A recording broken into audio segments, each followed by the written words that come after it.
Aujourd'hui, on plonge dans l'histoire sombre et complexe de la Seconde Guerre mondiale pour comprendre l'organisation SS qui a joué un rôle central dans le régime nazi. Qui étaient les SS? Comment pouvait-on en faire partie? Quel était leur rôle et leur structure? Installez-vous confortablement, c'est parti. Merci de vous abonner et de liker. Notre chaîne a besoin de vous.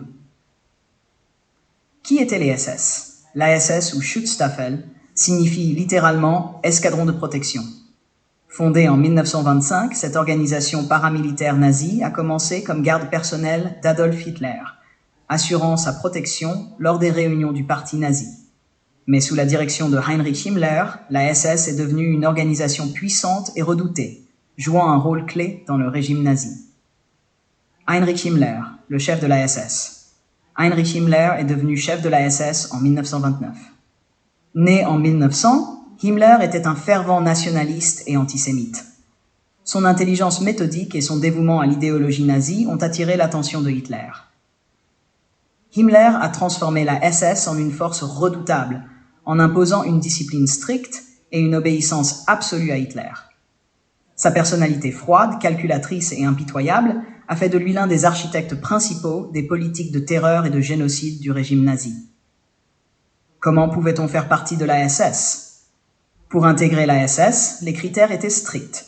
Les recrues devaient prouver leur pureté raciale, démontrant une ascendance aryenne jusqu'en 1750 pour certains grades. Elles devaient également être en excellentes conditions physiques, avoir un casier judiciaire vierge et être des membres convaincus du parti nazi. Contrairement à une idée répandue, il n'était pas nécessaire d'être blond aux yeux bleus pour faire partie de la SS, bien que ces traits soient idéalisés dans la propagande nazie. La formation SS était rigoureuse, avec une forte emphase sur l'idéologie nazie et la loyauté absolue à Hitler. Quel était leur rôle? La SS avait plusieurs rôles essentiels dans le régime nazi. 1. Protection. Initialement, ils étaient les gardes du corps d'Hitler. 2. Police. La SS contrôlait la Gestapo, police secrète, et menait des opérations contre les opposants du régime. 3. Administration des camps de concentration. Les SS géraient les camps où des millions de personnes furent exterminées. 4. Rôle militaire. Les Waffen-SS étaient les unités de combat de la SS, qui ont participé à de nombreuses batailles durant la guerre. Les Waffen-SS. Les Waffen-SS étaient la branche armée de la SS, constituée en 1939. Contrairement à l'armée régulière, Wehrmacht, les Waffen-SS étaient idéologiquement motivés et souvent fanatiques. Ils ont participé aux pires atrocités de la guerre, incluant des massacres de civils et des crimes de guerre. Leur réputation de combattants redoutables était cependant entachée par leur brutalité extrême. Les Waffen-SS se sont battus sur tous les fronts européens, notamment à l'Est contre l'Union soviétique et lors du débarquement en Normandie. Leur rôle durant la Seconde Guerre mondiale. Durant la guerre, les SS ont joué un rôle central dans la mise en œuvre de la politique d'extermination nazie, connue sous le nom de Shoah. Ils ont orchestré les déportations massives et les exterminations dans les camps de concentration et d'extermination. Les Einsatzgruppen, des unités mobiles de tuerie SS, ont également mené des massacres massifs de civils, en particulier des Juifs et des communistes, dans les territoires occupés de l'Est. Pour plus de détails sur les Einsatzgruppen, je vous invite à regarder la vidéo dédiée que j'ai réalisée récemment. Évolution de leur rôle. Avec la guerre, le rôle des SS a évolué. Au départ, garde du corps et force de police, ils sont devenus une force militaire de première ligne et un outil principal de la terreur nazie. Leur implication dans la gestion des camps et les opérations de sécurité intérieure a continué, mais leur fonction militaire a pris de l'ampleur à mesure que la guerre avançait. Chef et hiérarchie. Le chef suprême des SS était Heinrich Himmler, un des hommes les plus puissants du Troisième Reich après Hitler. Sous lui, la SS était structurée de manière rigide. Le Reichsführer SS, Heinrich Himmler. Les Obergruppenführer, Gruppenführer et Brigadeführer. Ces grades correspondaient aux généraux.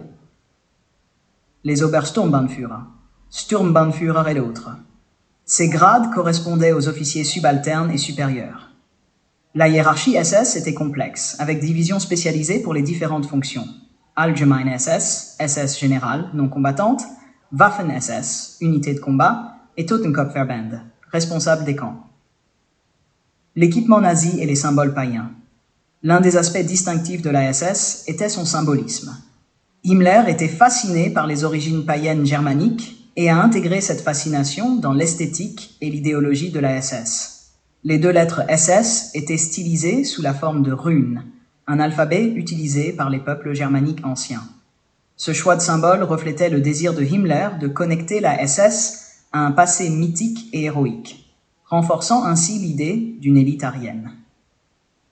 Anecdotes et figures notables.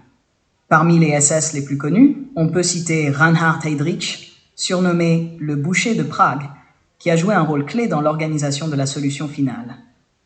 Un autre personnage notable est Joseph Mengele, médecin SS tristement célèbre pour ses expériences inhumaines sur les détenus d'Auschwitz. En contraste, il y avait des figures comme Kurt Gerstein, un officier SS qui a tenté d'alerter le monde sur les atrocités nazies. Les SS ont été un pilier central du régime nazi, jouant un rôle crucial dans l'exécution de ses politiques les plus brutales. Leur histoire est une illustration effrayante de ce que peut produire l'extrémisme idéologique et la déshumanisation. C'est un sujet lourd mais essentiel à comprendre pour éviter que de telles horreurs ne se reproduisent. Merci d'avoir suivi cette vidéo. Si vous avez des questions ou des commentaires, n'hésitez pas à les laisser ci-dessous. N'oubliez pas de liker, de vous abonner et d'activer la cloche pour ne rien rater. À bientôt pour une nouvelle plongée dans l'histoire.